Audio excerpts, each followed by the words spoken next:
morning, happy Friday. Hopefully it's going to be a sunny weekend and we're not going to get that snow that different parts of Ontario and the States have gotten. I thought before we did our reading today, I would quickly touch upon the core, which is where we're going to be working on today. There's been some requests from pretty much everybody. Sorry, my allergies. And it's called the Manipura chakra. So that's the center, I call it the solar plexus. If I go a little lower, the root chakra doesn't fall right in the center of our body. In the same way the energy of the sun continually radiates energy to all the other planets, so center radiating out, Manipura chakra radiates and distributes energy throughout our entire human framework, regulating and energizing the activity of our various organs, systems, and processes of life. And that does kind of go back to when we talk about our stomach being our second brain, which is actually the center of our more of awareness is the center. Located in the solar plexus region, the Manipura chakra is the base of what's known as our Ayurvedic medicine, which is Indian, is digestive fire.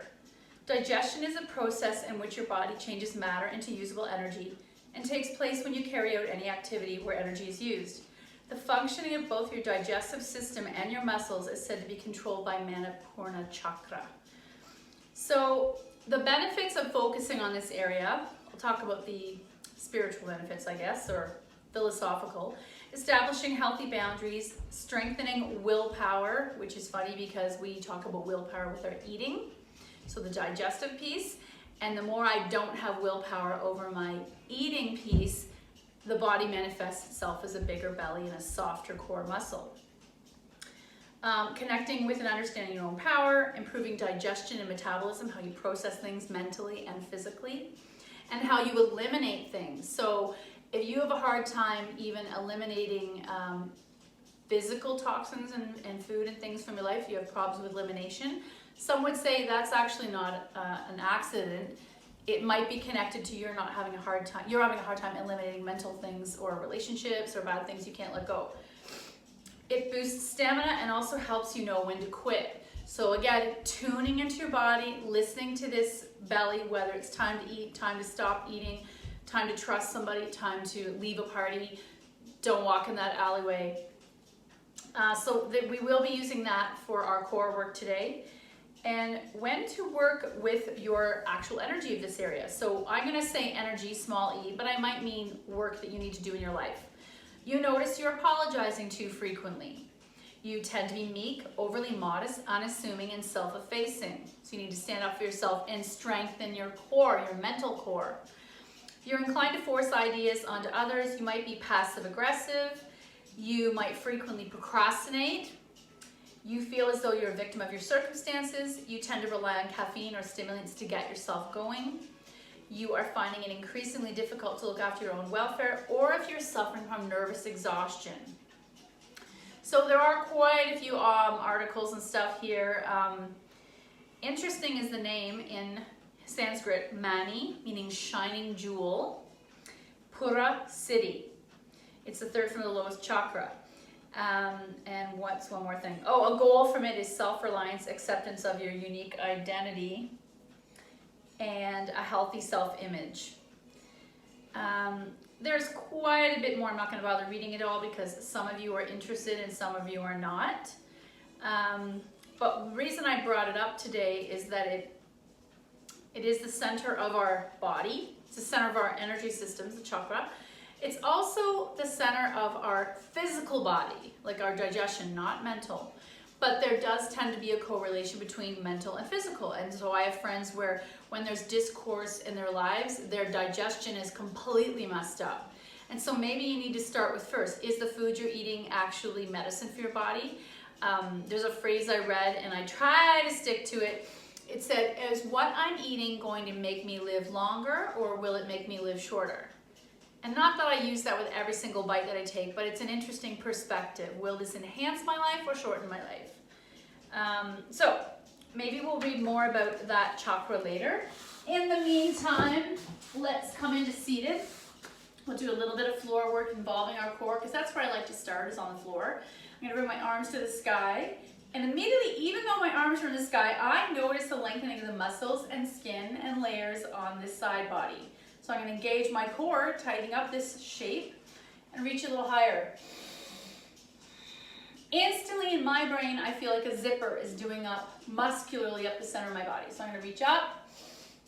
Oh, and when I can't reach any higher, maybe I'm gonna attempt a tiny back bend, which is gonna further stretch this muscular sheath or flesh corset. I'm gonna arc a little to the left without tipping and back to center, and just notice all the twinges of your core, all the different obliques that are coming in. Reach up. We have quite a few different muscles in the belly. It's not just one, and release. Switch out your legs. Let's do a tiny stretch on the side, because we're always talking about how can I benefit my lower back, which also works with the core muscles. Reach up and arc. So some of my teachers have said all along, if your lower back is continually sore, guess what? Probably your core muscles are weak and not working with the back muscles. And we think of them again as, and come back up, is front and back wrapped around holding my skeletal structure. If you have an elastic band, and I always think of a broccoli elastic, that really thick blue elastic, it's equally tight on all sides. It's a circle.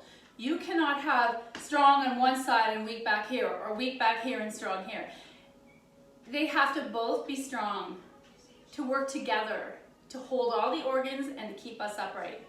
Right palm down, left arm up, arc. Oh. And then come on out. And I'm gonna do a tiny spinal twist. Switching my legs out, right hand, left knee, left hand beside me, twist. And then the other direction. So we talk about all the planes of the body. When I work with my core, I'm not just isolating the muscles in my center. I'm also working with side body, front, back, forward, back, many directions. Let's come on to our back. And if you really want some core work this weekend, I will start to demonstrate. I'm not very good at this. I'm gonna bring my hands to my knees and slowly come down one vertebrae at a time, articulating the back muscles, but guess what? It's actually core work. That's what you're doing. One of my teachers used to have us do that every single time we had to get down. And she'd make us do the opposite, coming up one vertebrae at a time until we came all the way up without lifting our feet. So my core friends, I'm gonna give you that homework. Go crazy. I'm gonna bring my knees to my chest and start swirling or churning. This action helps my belly muscles, my digestive functions, but it's also massaging my lower back. And you might start floppy and soft. If you want it to be a little more intense, think about how those leg muscles link to the core. So I'm gonna flex my feet, press my toes together, turn on Pada Bandha, flex my hands, engage my core, press my back into the floor, and now the circles are much tinier. Close your eyes. Tune into what's happening. How many different places are tugging? Deep inside your abdomen, your belly, maybe your hip flexors. And so we think about the corset of muscle on the top part of our body. I think of almost underwear muscle. So wrapped around my lower back, that's where you get sciatica down here, all connected, tugging. If I want to increase the circles, I want to keep it flexed and turned on, Hasta Bandha, Pada Bandha.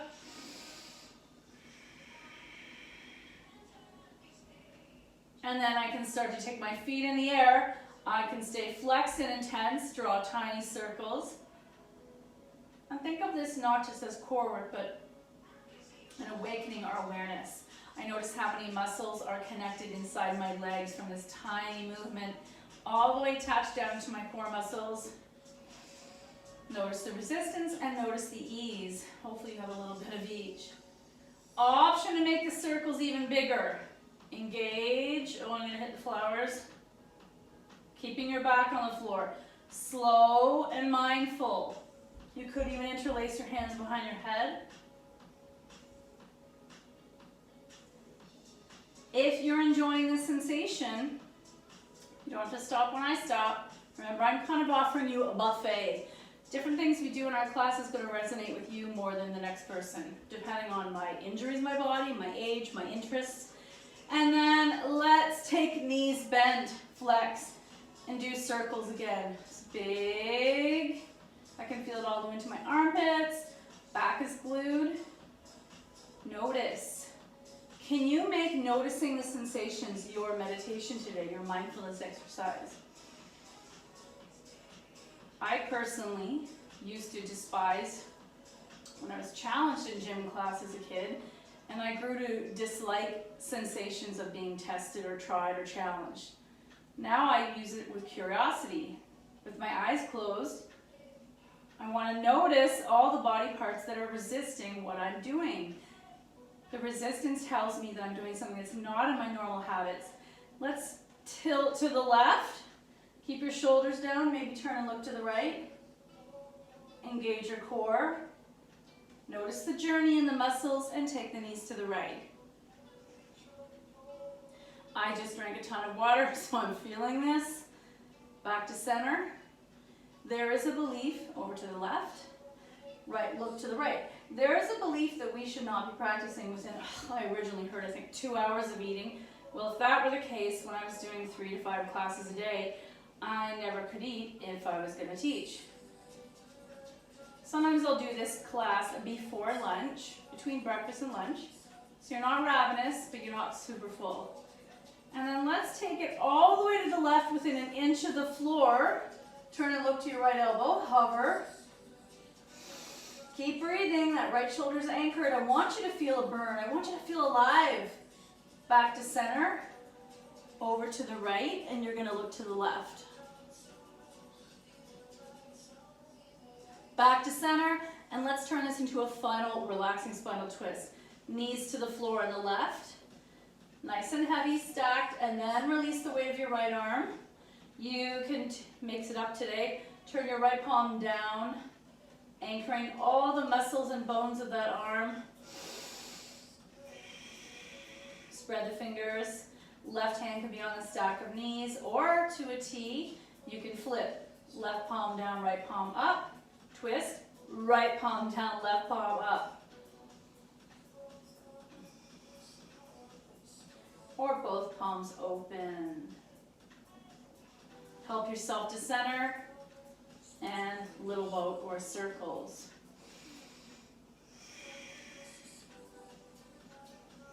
Let's take our knees to the floor on the left. Left shoulder heavy. Palm up or palm down. Your shoulder is going to tell you which you prefer. Right arm to the stack or open out to a T. And now I can go opposite. So left palm down, right palm up. Flip, left palm up, right palm down. Anchoring the shoulders. Keep breathing. Notice the stretching or the challenges or the resistance that might come up in that left shoulder or pec. Those twinges of resistance keep your brain here from getting too comfortable and slipping back into your own thoughts or ego. And then back to center. Oh, little boat or circles. Excuse me. Let's take our right leg in tight, left foot to the mat bent. Pull the right thigh in as deeply as you can, and then I'm going to take my left foot in the air, flex. Pressing my lower back down. That may feel good or it may feel annoying. Let's keep the right leg in, foot is flexed, and draw tiny circles with that left ball of the foot. I want you to close your eyes and notice, where does that tiny skill rear its head? Do you feel it in your glute, your lower back, your hip?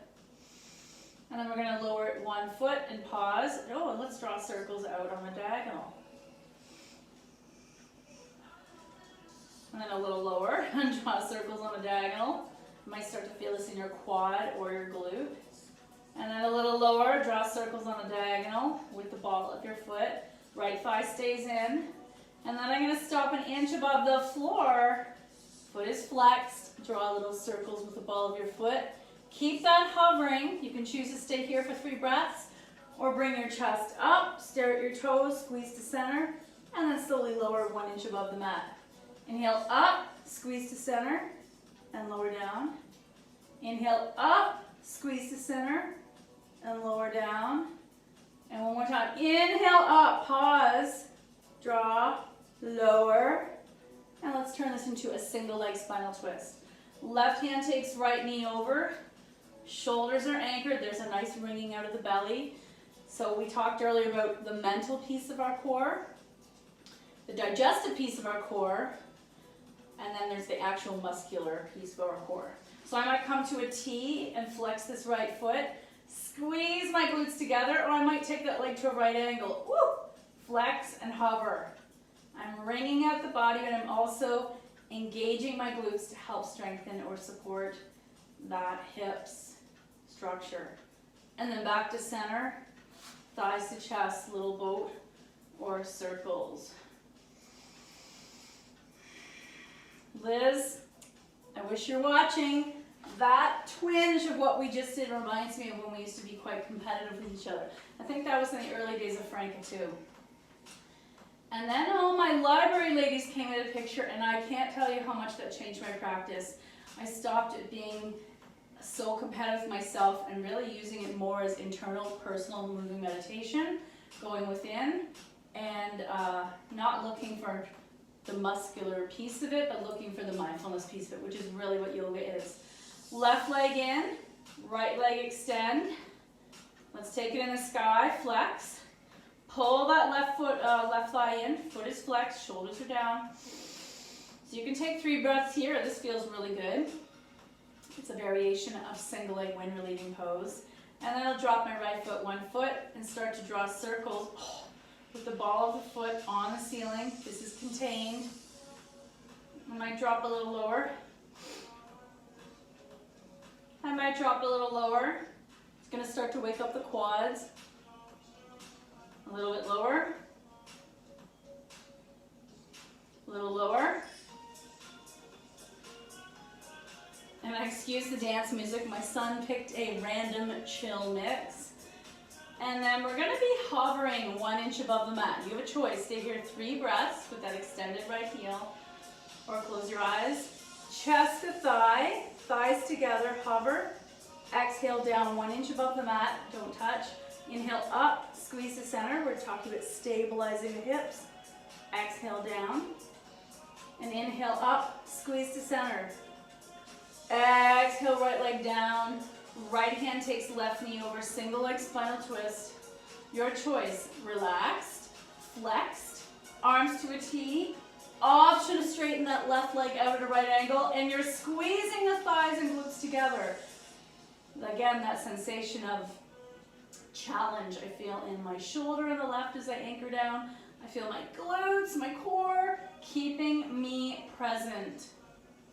And then back to center, thighs to chest, little boat or circles.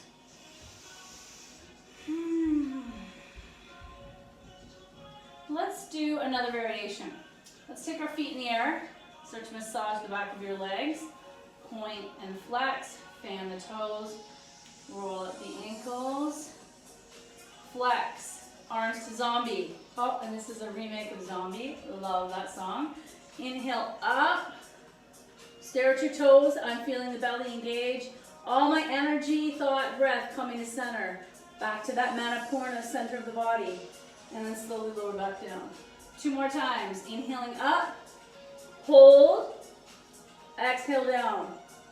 And you might get a nice free back crack as you roll down 1 vertebrae at a time. It's to keep me present.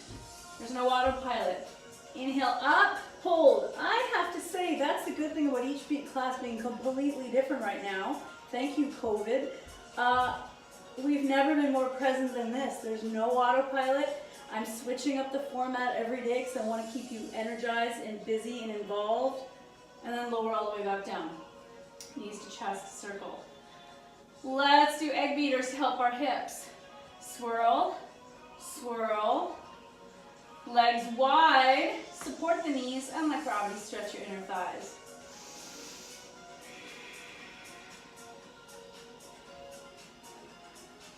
Option to stay here or pull it into the setup of Happy Baby. Thighs come towards your side bodies, hands behind your knees. And choosing to stay here or feet float up into the full shape of Happy Baby. If you're tight, you're going to keep your hands behind your thighs. If you want to explore, can you reach the blades or big toes without lifting your head and shoulders? We're looking for effortless ease. Remember, Patanjali said, the perfect pose is made when you make the shape and it's still sweet. You're not shaking with discomfort.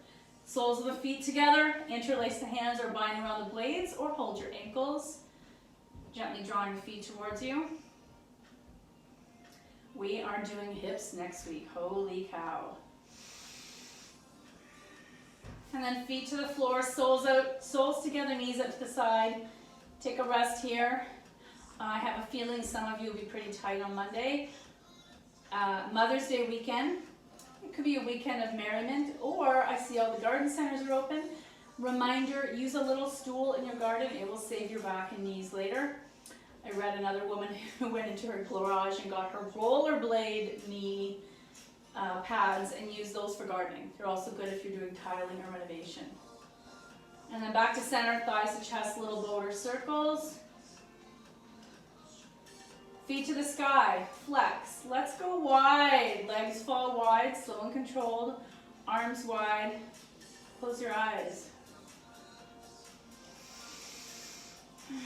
Each time you breathe out, maybe you have a little sigh. I used to have this yoga teacher that sighed with every exhale. I think it increased the quality of her exhale. When my inner thighs and hips do not want to open any further, I'm going to turn this into core. Flex the feet, palms in the sky like we're holding our beach ball. Inhale, lift up, peeling the heart off the floor, and pass the ball through. Exhale down. 2 more times. Inhale up, engage, press the ball through, and slowly lower back down. And 1 more time. Inhale up, press the ball through, and exhale down. And then close your knees, circles once more. Let's roll into our side in fetal position for 2 breaths.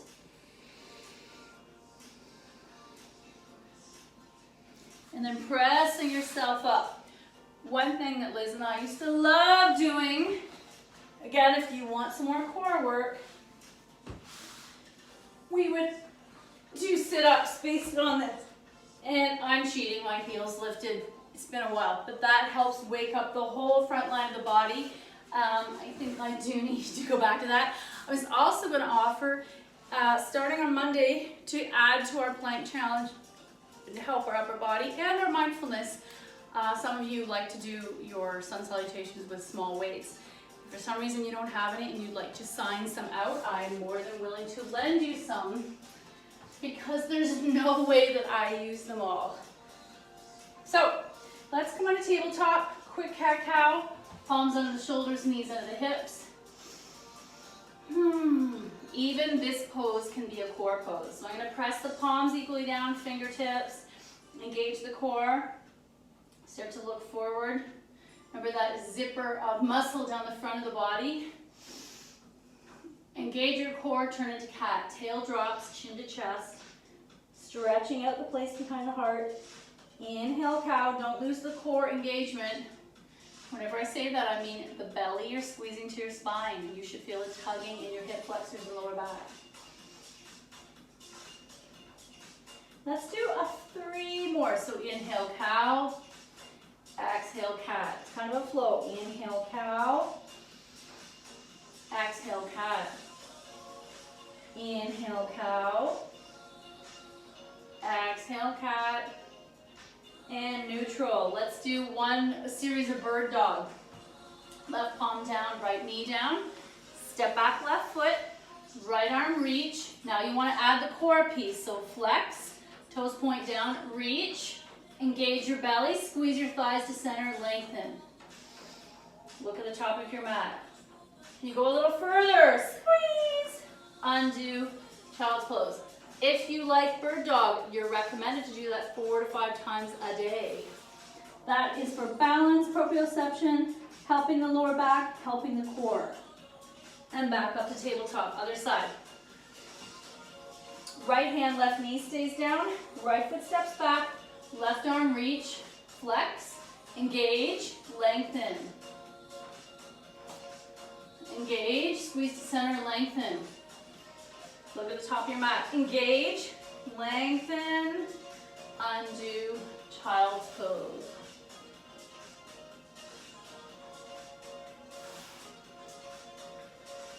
Now we're gonna do our, we'll do sun salutations, 2 rounds, 1 on each side, 2 on each side.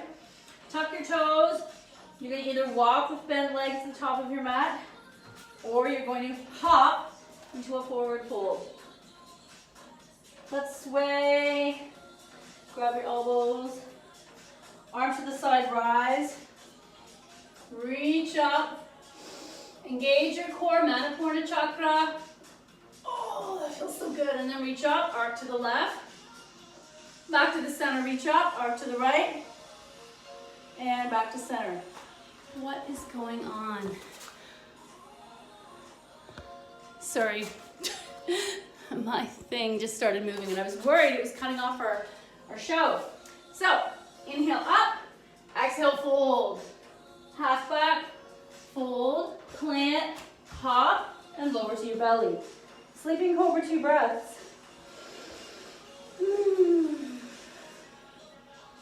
And then pick up your head, Baby Cobra. Tuck your toes, dog. Pedaling that first dog. Right foot forward, left knee back, low lunge. Your choice, staying low, or tuck and rise and close your eyes. Focus on your balance. I would say balance and flexibility, 2 main health or physical challenges I hear from people often. Step forward, knees bent, fold, rise, heart center.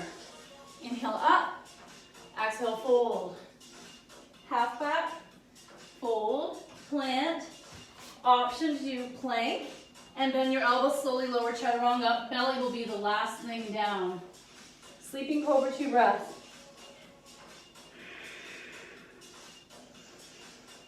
Pick up your heart, Baby Cobra. Tuck your toes, dog. Pedaling your dog. Left foot forward, right knee back, low lunge. You can choose to stay here or tuck and rise. Hands release, feet together, fold, rise, heart center. Inhale up, exhale fold. Half back, fold, plant, plank, or slowly lower all the way down. Sleeping Cobra, 2 breaths. Pick up your head, Baby Cobra. Or up dog, core, engage your glutes. Downward dog. Right foot forward, left foot back, high lunge. Woohoo! Hands release. Feet together, fold, rise, heart center. 1 more. Inhaling up, exhale, fold. Half back, fold, plant. I'm going to do chaturanga, so step back plank. Bend your elbows, slowly lower. Belly last. Sleeping Cobra, 2 breaths. Pick up your head, Baby Cobra. Or take it higher into up dog. Down dog. Left foot forward, right foot back. High lunge. Hands release. Feet together, fold, rise, heart center. So while we're on, excuse me, why do I keep getting this? I have no idea. There's some message that keeps appearing. So we're gonna do our plank series. Today is day 9. No way. We're up to 1 minute. So let's do this. You also have the option to take a break. There's only a couple rests built into this. I think it's every 7 days, 6 days. And I don't do them because I'm terrible. I probably rest on the Sunday. I'm gonna come into tabletop.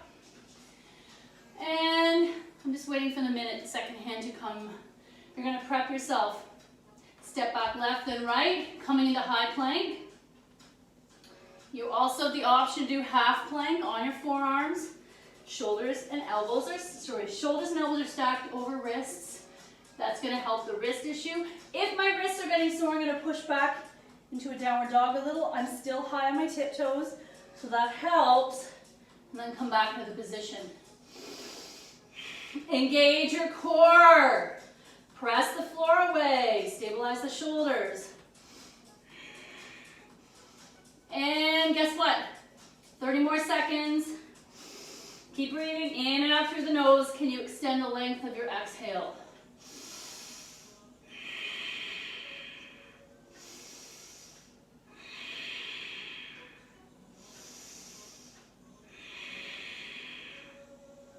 Five more seconds, you can do it.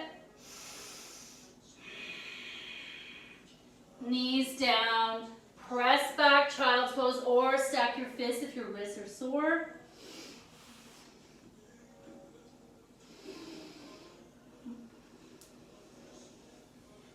And because we're in the mood, let's do our quick dolphin. I'm gonna come into Sphinx, arms bent, elbows under shoulders. I can stay here, or step back half plank, or walk it into a short downward dog. And I can come forward, back,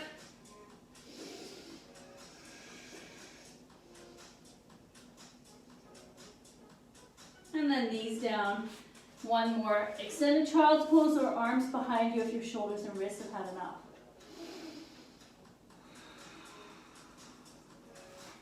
And guess what? We're going to do a quick reverse table, reverse plank. They both fall under core work. They also help tighten the front and back lines of the body, which ultimately helps our lower back and our stomach. Similar bridge series every day. And I'm really enjoying the opening of my upper body, especially if you're on technology. So let's come into, hands are going to come behind me, underneath my shoulders. Feet are one fist width apart. I'm going to press into my palms, knees move forward, they go above the ankles, and I might stay here in kind of a saggy hammock pose, or I might engage my glutes, engage my core, press the floor away, coming into a tabletop. Do this in front of a mirror, see what flat belly looks like. Head in line with your spine, one more breath, and then slowly lower back down. I've had some people say to me that their wrists are bothering them. That often is because we haven't used them in a while. Guess what? The only way to get stronger wrists is to keep using them. And we'll do a quickie reverse plank.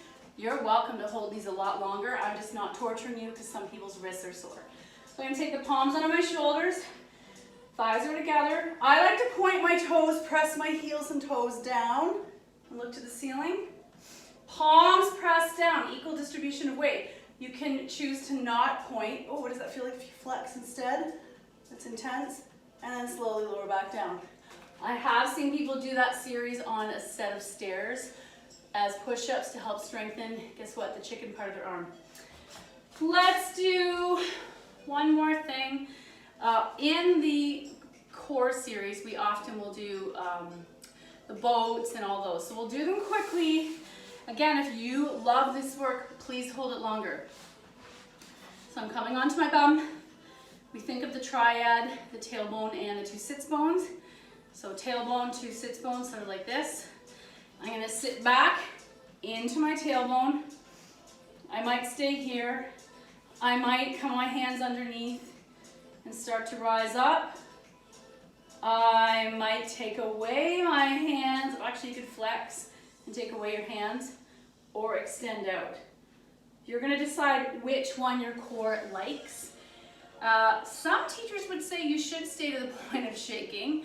There's a theory that muscle fatigue helps develop resilience. It helps shed emotional stuff that's stored in your muscles. And also, it makes you a little stronger. The other one we love is knees are bent. And take my knees wide and grab my big toe. Sit back. Find that sweet spot. I use my big toes as a handle. And then I might come out halfway without falling backwards. Do come to the front of your mat in case you fall. Or I might come into a full, what do we call this? Double handed toe, double wide boat. And I could have fun with this.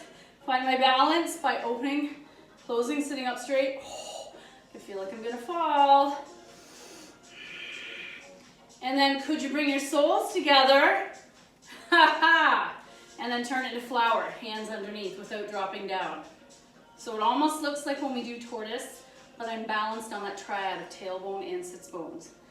And as a counter pose, I'm going to fold and relax. My arms are on top or underneath in tortoise. And you could always come back up and down a couple times using core, not your arms. Our last one, and I do welcome my friends who requested core to do some more planks. This one, do I call it heron, I think? Hey, let's make a hammock underneath our right thigh. Bend it slightly and lift and extend. This feels really good to me. I might come behind the calf. This is the wake up piece. I'll show you from the diagonal. And then release. We'll do the other side. Hammock, coming behind my left thigh. So I'm either staying here, or rising higher. Awesome. Now that my legs understand what the shape will be, let's put it together. Shift back, coming into, first I might do regular boat, sported boat, then calves, and then finally both legs together. Some people are able to come all the way to the back of their feet. That is more of a balance thing.